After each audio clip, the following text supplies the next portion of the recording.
Assalamualaikum warahmatullahi wabarakatuh. Apa kabar teman-teman semuanya ya? Hari ini kita akan melanjutkan lagi algoritma penjadwalan CPU ya. Minggu lalu kita sudah membahas 3 algoritma ya teman-teman. Ada FCFS, kemudian ada SJF prime theft dan non prime theft-nya. Nah, hari ini kita akan membahas tentang priority schedule gitu ya. The priority schedule non preemptive dan yang preemptive-nya. Jadi saya bagi-bagi teman-teman biar waktunya nggak kepanjangan. Oke. Nah, paham yang saya aja terangkan minggu lalu tentang 3 algoritma ini teman-teman? Paham nggak kira-kira? Soalnya nggak ada yang komentar gitu ya, antara paham atau enggak gitu, atau tidak melihat sama sekali karena ngerjakan praktikum gitu ya. Dilihatlah gitu ya. Siapa tahu aja saya ngasih soal nanti ya kan. Gitu ya. Priority scheduling. Nah, sekarang saya akan membahas yang dua ini teman-teman ya. Nah, priority scheduling. Nah, yang pertama kita akan membahas yang namanya priority scheduling yang non preemptive-nya teman-teman ya. Bagaimana cara penerapan priority scheduling non preemptive ya. Kalau kita baca ada keterangannya, dan keterangan inilah yang wajib kalian ketahui per masing-masing algoritma. Karena dari sinilah panduan kalian bagaimana nanti menentukan Gantt chart-nya gitu ya. Priority scheduling non preemptive. Yang pertama, melakukan proses yang memiliki prioritas tertinggi. Oke. Yang kedua, setiap proses memiliki prioritas masing-masing. Ya. Jika prioritasnya sama, maka tentukan dari FCSFS ya. Berarti nanti akan ditentukan mana yang duluan datang gitu. Nah, bedanya dari algoritma-algoritma sebelumnya, di sini kita memiliki yang namanya prioritas gitu teman-teman ya. Jadi setiap proses nanti itu akan memiliki nilai prioritasnya gitu ya. Nah, cara menentukan nilai prioritasnya ini, mana prioritas yang tertinggi dan mana yang terendah gitu ya, menampilkan mana yang tertinggi itu akan dimulai dari urutan angka ya. Di urutan yang tertinggi itu adalah 1, kemudian 2, 3, 4 dan 5. Nah, seperti itu teman-teman. Jadi bukan yang tertinggi itu misalnya 1, 2, 3 berarti prioritas 3 yang tinggi, bukan gitu ya. Ini sama seperti urutan peringkat gitu. Yang tertinggi adalah yang 1. Maka prioritas 1 itu adalah prioritas yang diutamakan kebanding prioritas 2 gitu. Nah, jadi jangan kebalik ya teman-teman ya. Maksudnya itu jangan yang tinggi itu misalnya 2 kebanding prioritas nilai 1 dengan 2, maka yang tinggi 2 bukan, tetapi adalah 1 gitu. Nah, seperti itu dalam menentukan prioritasnya nanti di sini ya. Nah, sekarang kita lihat, yang penting diingat bahwa prioritas schedule ini memiliki proses yang memiliki prioritas tertinggi ya. Setiap proses memiliki prioritasnya masing-masing ya. Jika sama, maka tentukan FCFS-nya. Oke. Kita cobakan ke studi kasusnya, teman-teman.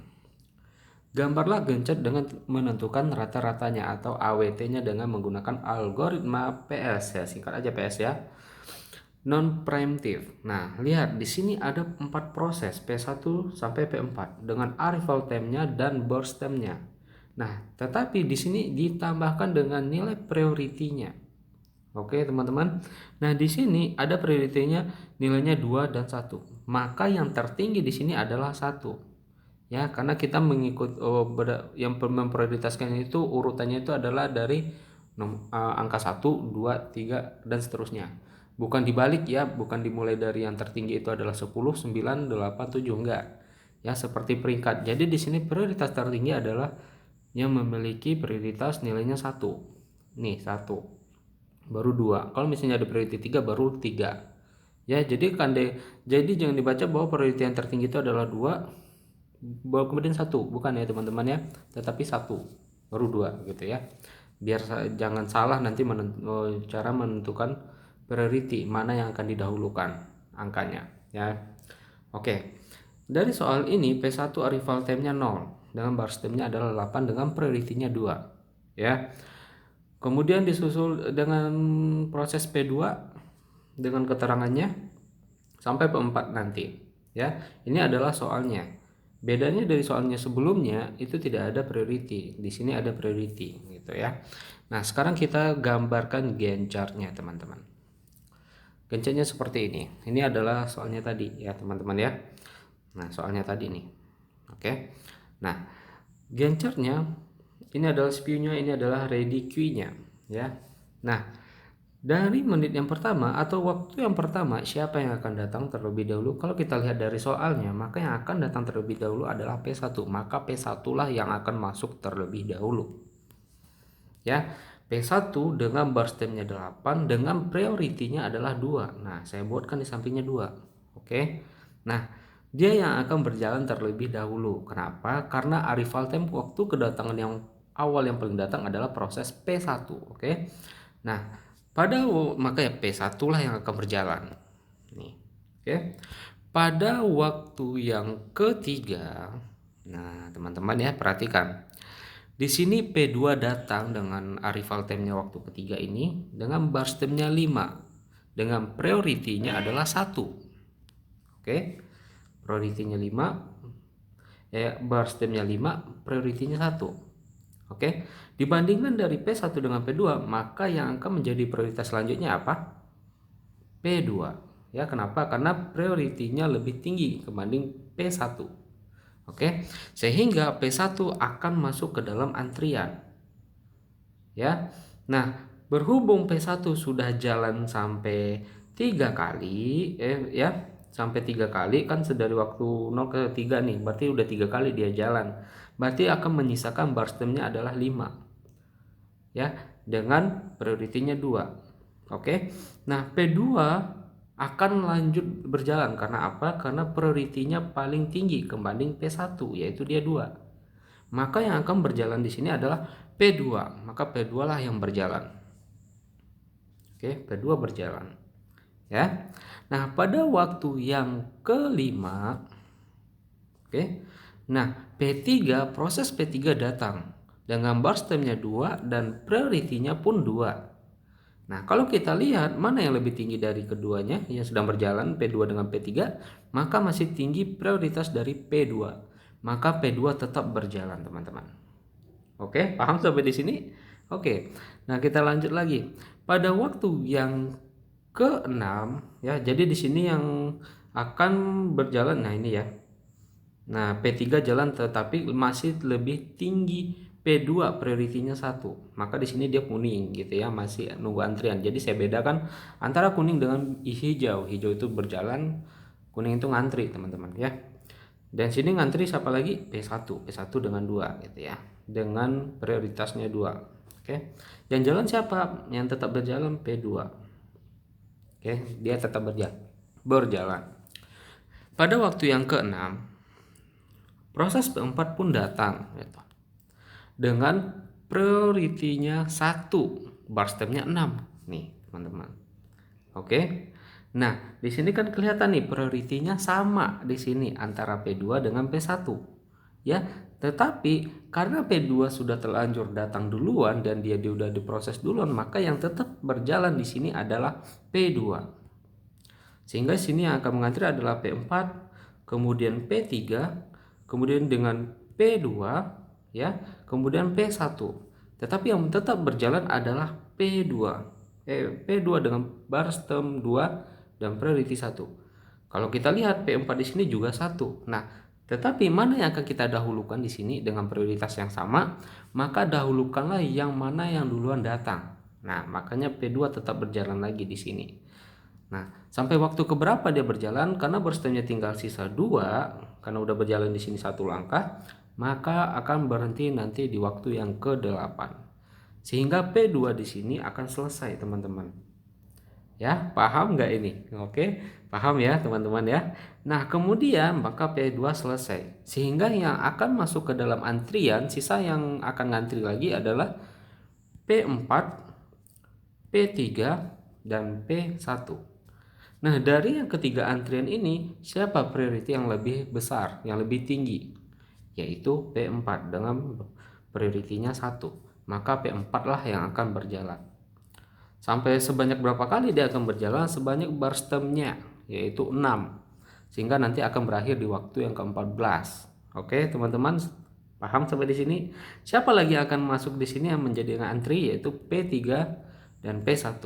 Otomatis di sini P4 pun udah selesai yang dijalankan. Nah, dari keduanya ini ya, perhatikan lagi, P3 dan P1 memiliki priority yang sama juga di sini jadinya. Oke, tetapi siapa yang akan didahulukan? Maka yang akan didahulukan di sini adalah P1. Kenapa? Karena dia yang duluan datang kebanding P3. Ya, maka P1 lah yang akan berjalan terlebih dahulu dengan bar stemnya sisa adalah 5. Maka di waktu ke-19 P1 selesai, teman-teman. Paham sampai sini, teman-teman? Oke. Sisa apa di sini? Maka sisalah proses P3 dengan bar stemnya 2, ya, sisanya tinggal 2. Maka inilah yang akan diselesaikan di terakhir. Maka dia P3 akan berakhir di waktu ke-21.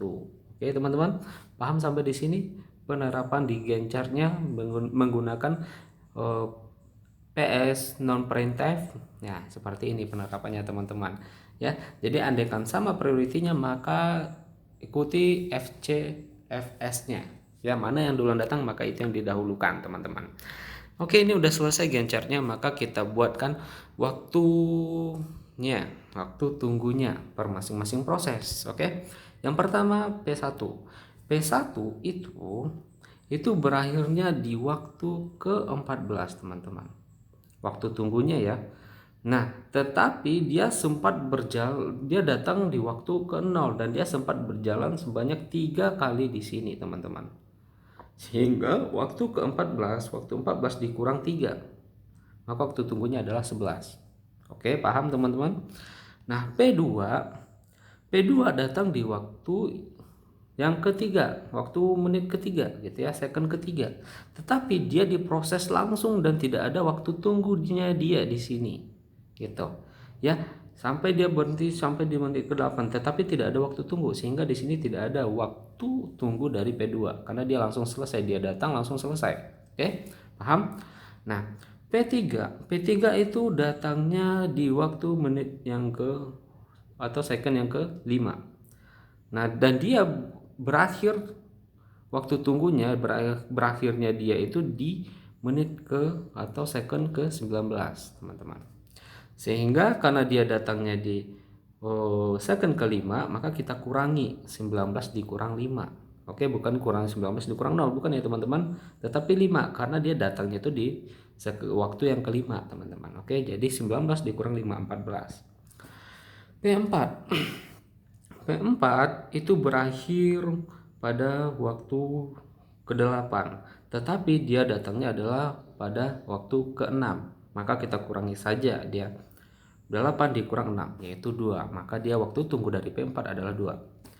Sehingga dari proses ini kita perolehlah hasilnya totalnya adalah 27. Untuk mendapatkan rata-ratanya ya kita bagi saja dengan berapa proses yang ada. 27 dibagi 4, maka diperolehlah waktunya adalah 6,75 satuan waktu ya. Nah, jadi seperti inilah cara mencari priority schedule yang non preemptive, teman-teman ya. Nah, seperti ini. Paham di sini? Oke, paham, teman-teman ya. Nah, semoga sih kalian paham ya. Nah, kita lanjut lagi. Nanti kalau nggak paham diulang lagi. Oke. Nah, kemudian kita akan masuk kepada priority scheduling yang preemptive-nya, teman-teman ya. Kita baca dulu prosesnya. Di sini akan membedakannya dia nanti. Melakukan proses yang memiliki prioritas tertinggi. Oke, masih sama seperti yang non preemptive sebelumnya. Setiap proses memiliki prioritas masing-masing. Masih sama konsepnya seperti nah, ini nih bikin lama ya. Bentar ya. Nah, ini ya.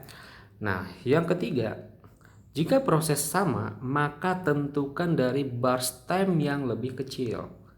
Oke, teman-teman. Kalau tadi kita menentukannya, kalau misalnya prioritasnya sama, kita tentukan berdasarkan FCFS. Mana yang duluan datang itu yang diproses duluan, ya. Tetapi kalau misalnya ini kita menggunakan preemptive-nya, itu adalah melihat dari bar stemnya teman-teman. Mana yang lebih kecil maka itu yang akan didahulukan. Oke? Kelihatan bedanya di sini ya teman-teman. Oke. Kita langsung masuk ke soalnya saja. Studi kasusnya sama gitu ya, seperti contoh soal tadi dengan prosesnya 4, dengan priority yang sama, bar stemnya sama, arrivalnya juga sama. Oke. Nah, jadi ini adalah soalnya. Oke, ini soalnya teman-teman. Jadi soalnya sama. Nah, sekarang kita cobakan gitu ya. Maaf suaranya menggema ya teman-teman. Nah, kita cobakan ke gencernya seperti apa. Ini adalah soalnya sama seperti tadi. Nah, dari proses ini siapa yang datang duluan? Maka yang datang terlebih dulu adalah P1 dengan arrival time-nya adalah 0. Maka P1 lah yang dahulu diproses. Dengan bar stem 8 dan priority-nya adalah 2. Oke. Maka P1 lah yang berjalan terlebih dahulu.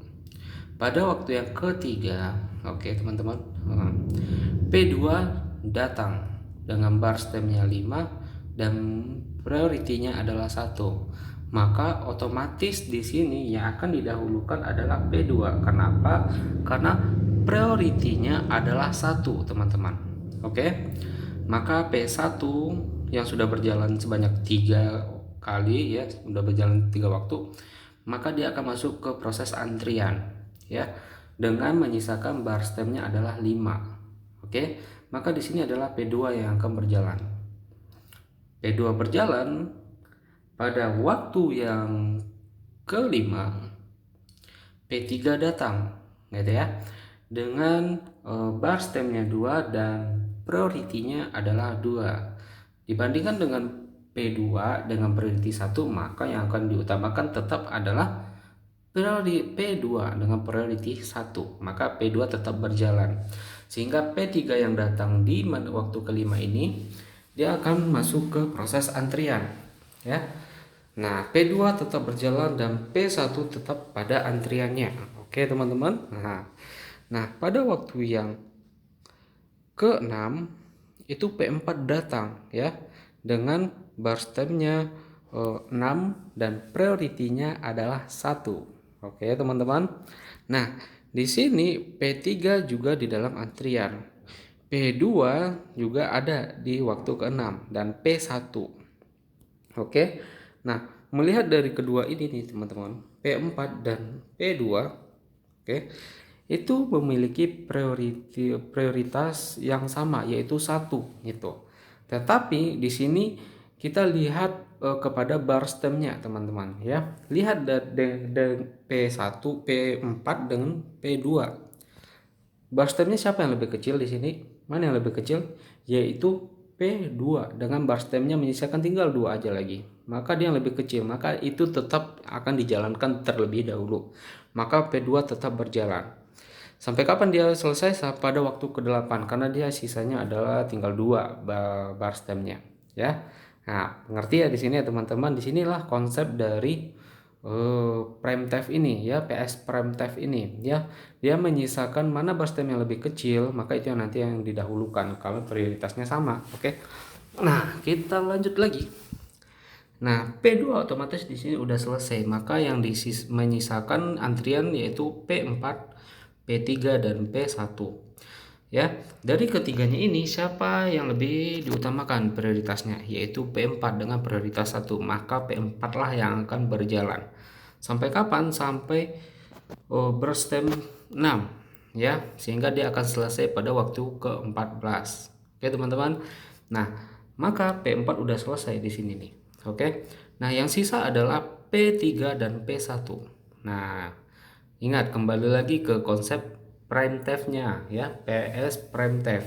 Di sini prioritasnya sama nih, sama-sama 2. Nah, bedanya tadi kita mendahulukan mana yang dahuluan datang. Nah, di sini kita lihat kalau di sini kita menggunakan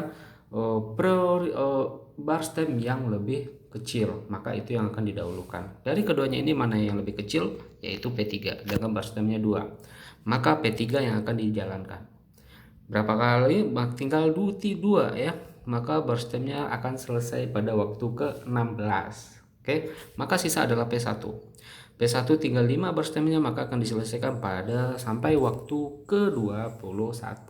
Nah, paham ya teman-teman? Simple sebenarnya ya kan, kalau misalnya kalian ngerti. Oke. Nah, sekarang kita hitung waktu tunggunya.